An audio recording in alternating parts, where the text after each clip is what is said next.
Hello. Hi. I'm John from London. I'm still working on the stage name. Is it good? It's not a good stage name. Okay.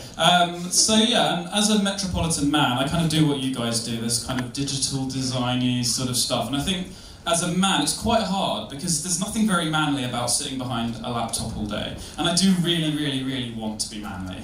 Like a little bit manly. Or like manlier than my mates, say. And I think this whole thing like beards, lumberjack shirts, pretending you enjoy a pint of horrible stout brewed in a shipping container in Hackney, it's not being a hipster, it's modern man's cry for help. Please let us be manly. So I talked to someone who should think I'm at least a little bit manly, my girlfriend, and I said, Amy, what makes me manly? And she thought about it. And about 20 minutes later, she said, oh, you're quite good at opening jars, and when you come home drunk, you piss all over the floor. Yeah, we all do it, come on. And I said, no, come on, like good things. What about bravery or something like that? And she said, the bravest thing you do, John, is you go when you're in a fancy hotel and you steal the fluffy white bathrobe. That is the manliest thing that you do. And in fact, you're not manly, but you're not girly, you're more of a mum. And she literally took out a piece of paper, divided it in two, and started playing a game of manly or mumly. Yeah. But luckily I was saved at this point, because her cat then ran in from outside with this kind of tiny bird inside its mouth. It kind of spat this bird out and then buggered off like cats do. And this bird was left there kind of all fucked up, like kind of all twisted and going like cheep, cheep, cheep. And so she starts screaming, she's like, oh my god, oh my god, oh my god, it's dying, it's dying, it's dying, you've got to kill it, you've got to kill it. And I thought, yes! This is it. This is my chance to be manly. By administering euthanasia on this tiny animal, I can finally prove I'm a man. So we were in the kitchen at the time, so I reached for a blunt instrument and started like beating this thing. Time after time, and it's still making noise. Yeah. If you want to kill a tiny animal, you need something better than a whisk. So I threw that there. Grabbed something else. And continued to beat it. And finally it died and we just threw it out into the garden.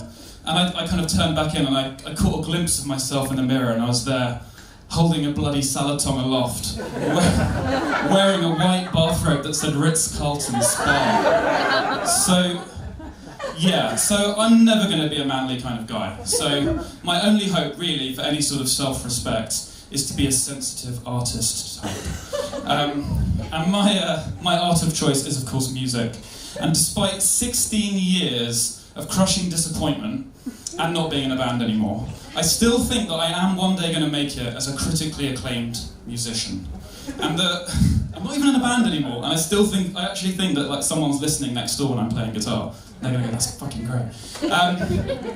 So yeah, so I'm kind of, you know, I've been in a few bands, and the critically acclaimed bit is important to me. I don't want to be a rock star or a pop star. That's far, far, far too easy. I want to be a critically acclaimed artist.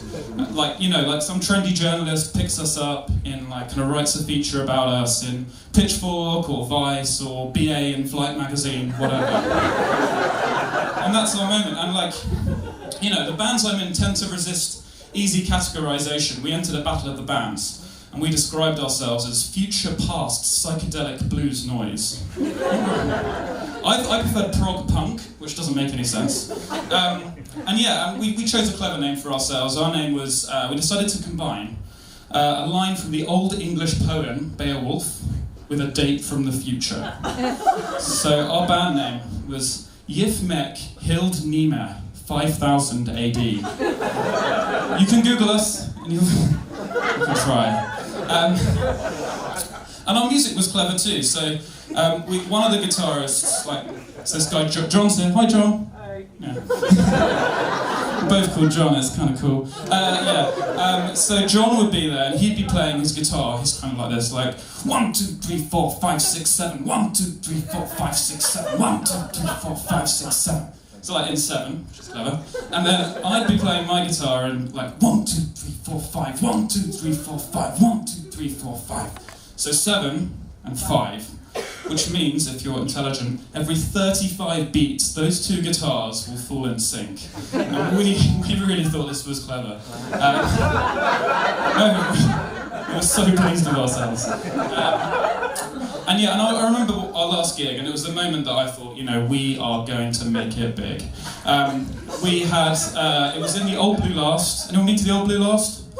Yeah, it's the Vice magazine pub in Shoreditch. Yeah. So yeah, we were playing there, totally packed, hundreds of people in the bar. We were playing upstairs to 10 of our mates. And in the back of the room was this kind of like weird-looking kind of older guy, like baggy leather jacket, the tired eyes of an ex-alcoholic, nursing a pint of tap water. Who's that guy? And the singer said, you know, I think that's Alan McGee. Alan McGee, if you don't know, managed Oasis and went on to create Creation Records. So we thought, this, wow, cool, muso. And he starts walking up towards us and he said, guys, I love your style, I love it. Lose the hats, you're a bit rough around the edges, but I really, really like it. And I thought, you know, I finally made it. I'm an artist. Then our bassist goes, thanks, Dad. You've been brilliant, thank you very much.